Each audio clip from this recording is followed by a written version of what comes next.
Hello সবাইকে, কেমন আছো তোমরা সবাই? আশা করি খুব ভালো আছো, আমরাও ভালো আছি। তো আমরা বেরিয়ে পড়ছি একটা উদ্দেশ্যে। হ্যাঁ, এখন মার সময় এসেছে ফলো আপের জন্যে। তো আমরা বেরিয়ে পড়েছি চেন্নাইয়ের উদ্দেশ্যে। আমাদের এখন ফ্লাইটের জন্য আমরা কলকাতায় মানে এয়ারপোর্টের দিকে রওনা হয়ে গেছি। আর মার 3 মাসে ফলো আপ ছিল, তো সেটারই শিডিউল। আর মার একটু কিছু প্রবলেমও হচ্ছে, যার জন্য এমার্জেন্সি আমাদেরকে যেতে হচ্ছে। আর দেখো এত রোদ, এই রোদ আমার মাইগ্রেনের প্রবলেমটা আরও বাড়িয়ে দেয়। তার জন্য আমি অনেক ডিস্টার্ব ফিল করছিলাম, কারণ একটু রোদ আমার লাগলেই আমি মাথা যন্ত্রণায় আর যেতে পারবো না। তো রোদ খেতে খেতে আর টুকটুক করে আমরা পৌঁছে গেছি এয়ারপোর্ট। এখন জলদি জলদি আমি এয়ারপোর্টের কাজগুলো সেরে নিই।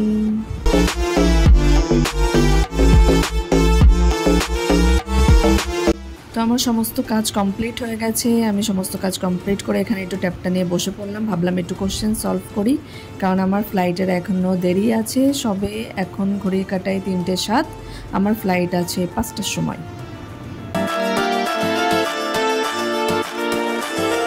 তো চলো, এদিকে শুরু হয়ে গেছে বোর্ডিং। আর আমার মা দাঁড়িয়ে পড়েছে লাইনে, না হলে আবার দেরি হয়ে যাবে।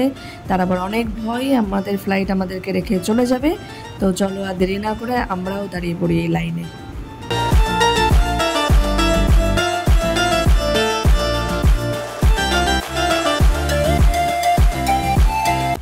তো আমরা খুব সুন্দর করেই সিট টিট নিয়ে বসে পড়েছি প্রতিবারের মতো। এবারও আমার একদম জানলার সিটটা পাইনি, যেটা পাওয়ার আমার আশাও ছিল না। আর এই যে আমাদেরকে দেখাচ্ছে কিভাবে সব কিছু বিপদ টাইমে ইউজ করতে হয়, যেটা আমি কোনোদিনই ঠিক করে দেখি না। আর আমি জানি আমরা 90% মানুষ সেটাকে দেখি না, আর সেটা হয়তো সেই টাইমেই দেখবো বলে বসে থাকি। তো চলো, ঘড়ির কাঁটায় 4:43 আর আমার ফ্লাইট রানওয়েতে রান করে গেছে। ঠিক সন্ধ্যের মুহূর্তে এই ভিউটা আমি তোমাদেরকে দেখাতে চাইছিলাম। দেখো, একটা নীল, লাল আর কালো ভিউটা দেখো শুধু।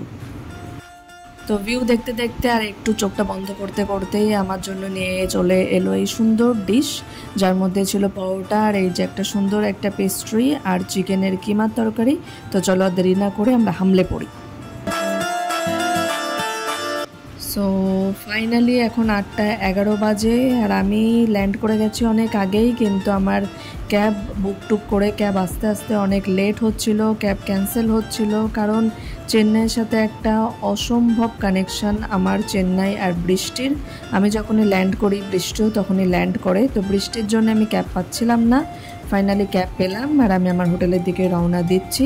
মনে হচ্ছে এই বৃষ্টি আমার সাথে অনেক দূর অবধি যেতে চলেছে। তো পুরো আমি ঘেমে টেমে একসার পুরো ফ্রেশ জামা প্যান্ট পরে এসেছিলাম, একদম ধুলো ধুলো হয়ে গেছে। এখানে এসে সব কিছু রেডি করলাম, সব জিনিসপত্র নিলাম, কিনলাম, গোছালাম। আর বাইরে প্রচণ্ড বৃষ্টি হচ্ছে, তোমরা শুনতে পাচ্ছ বাইরে প্রচণ্ড বৃষ্টি। এখানে এসছি আর বৃষ্টি শুরু। তো পৌঁছালাম, সারাদিন অনেক জার্নি হয়ে গেছে, অনেক কষ্ট হয়ে গেছে। এখন স্নান টান করবো, ফ্রেশ হবো, তারপর একটু রেস্ট নেই। কালকে সকালে আবার ডক্টরের সাথে অ্যাপয়েন্টমেন্ট, দেখা হবে। তো আবার এই জায়গায়, আবার এখানে মানে একটা ট্রমা কাজ করে। এই রুমটায় এলে সব কিছু মনে পড়ে যায়। চাই এখান থেকে তাড়াতাড়ি বেরিয়ে যেতে, তাড়াতাড়ি যাতে শেষ হয়ে যাক, আমরা তাড়াতাড়ি চলে যেতে পারি। এখন কালকে যাই, তারপর আস্তে আস্তে শুরু হোক টেস্ট, আর তাড়াতাড়ি আমরা বাড়ি চলে যাই। তো দেখা হচ্ছে কাল।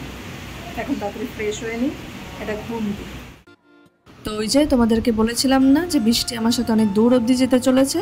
এই দেখো নেক্সট ডে মর্নিংই কত বৃষ্টি, একদম সমস্ত আকাশ ভেঙে বৃষ্টি পড়ছে। তো আমরা যাচ্ছি এখন সকাল সকাল হসপিটালের উদ্দেশ্যে, কারণ ডক্টরের সাথে অ্যাপয়েন্টমেন্ট নেওয়া আছে। আজকে যাব, দেখা করব, দেখব কি টেস্ট দেয় আর কি করতে বলে। চলো বৃষ্টিতে ভেজা শুরু করি আমরা।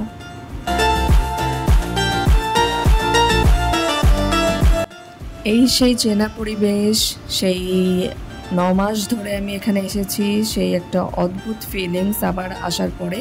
আর এসেই বৃষ্টিতে ভিজে পেয়ে গেলাম গরম গরম চা, যেটা আমাকে একটা অদ্ভুত শান্তি দিল। জানোই চা আমার কত প্রিয়। আর ওরা ওই দেখো এইভাবে ফ্লাক্সে করে চা আনে, আর সবাইকে কিন্তু এই চাটা ফ্রিতে দেওয়া হয়। তো এই চা মিস করা যাবে না। 3 hours later. তো চলে এসেছি হসপিটাল থেকে, আর এসে স্নান টান করে নিলাম, ফ্রেশ হয়ে নিলাম। আর এখানে প্রচণ্ড বৃষ্টি শুরু হয়েছে, তোমরা দেখতেই পাচ্ছ। সকালবেলা যাওয়ার সময়ও যেরকম বৃষ্টি পেয়েছি, আসতে গিয়েও তার থেকেও বেশি বৃষ্টি পেয়েছি। একদম অন্ধকার হয়ে আছে রাস্তাঘাট। আগের বারও যখন প্রথমবার এসেছিলাম মনে আছে আজও, সেই মার যখন প্রথম ল্যাপারোস্কোপিক মানে পাইপ্যাক দেওয়া হলো, কিমোথেরাপি হলো, তো সেইবারও ভীষণ বৃষ্টি, আমরা যার জন্য একদিন বেশি স্টে করতে হয়েছিল হসপিটালে, কারণ আমরা বেরোতে পেরেছিলাম না হসপিটালের থেকে, এতই বৃষ্টি হয়েছিল, রাস্তাঘাট পুরো জলের নিচে ছিল।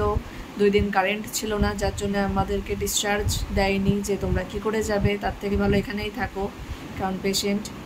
তো সেটা এখনও মনে আছে, ঠিক এই মাসটাই ছিল সেটা, তখনও নভেম্বরের শেষে, আমরা 27 নভেম্বর এসেছিলাম, 1 ডিসেম্বর মার পাইপ্যাক হয়েছিল, আর এই নভেম্বরও এবারও তাই আসলাম। তো তখনও এরকমই বৃষ্টি ছিল, এখনও সেম বৃষ্টি, সেম ওয়েদার।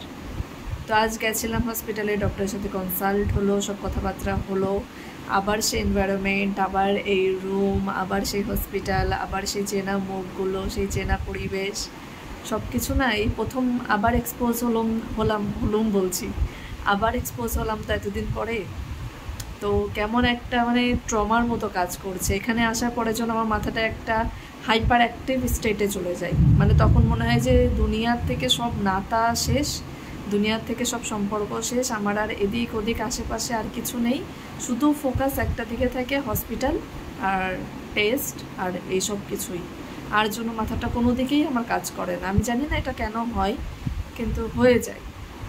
তো এটা আমি ফিল করলাম, এতদিন আমি বুঝিনি এই জিনিসটা, এবার আমি প্রথম এসেছি, আর আসার পর থেকে আমি দেখছি যে আমার মাইন্ডটা পুরো আলাদা একটা স্টেটে চলে গেছে।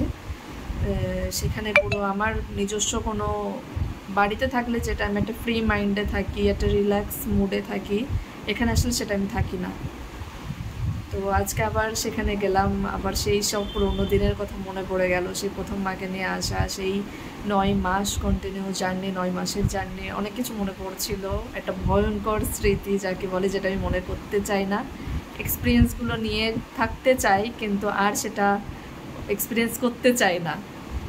যাই হোক, তো এখন টেস্ট হবে, পেট সিটি হবে, কালকে সকাল সকাল পেট সিটির জন্য বুক করা আছে, কালকে সকাল সকাল পেট সিটির পরে রিপোর্ট অনুযায়ী ডিসিশান নেওয়া হবে, সোমবারে আবার ডক্টরের সাথে কনসাল্ট হবে, তারপর রিপোর্ট দেখি, তারপর আবার রিপোর্টটা ঠিকঠাক চলে আসলে ভগবানের কৃপায় তারপর আমরা চলে যেতে পারবো। তো এখন খাওয়া দাওয়া করবো, মা স্নান করতে গেছে, আমরা রান্না করেই গেছিলো, মা রান্না করেছিল, আমি না, সকাল সকাল উঠে রান্নাবান্না করেই গেছিলো, কারণ হসপিটালে গেলে কখন আসবো তার কোনো ঠিক ঠিকানা থাকে না, এসে কখন রান্না হবে, কখন খাবো দাবো, সব কিছু একটা টাইমের উল্টোপাল্টা হয়ে যাবে, তার জন্য রান্না করেই গেছিলাম। এখন মা আসলেই খাওয়া দাওয়া করবো, খাওয়া দাওয়া করে একটু রেস্ট নেবো, তারপর আমার তো পড়াশোনা আছে, বাকি কাজ আবার কালকে হবে, আজকের মতো কাজ এতটুকুই ছিল।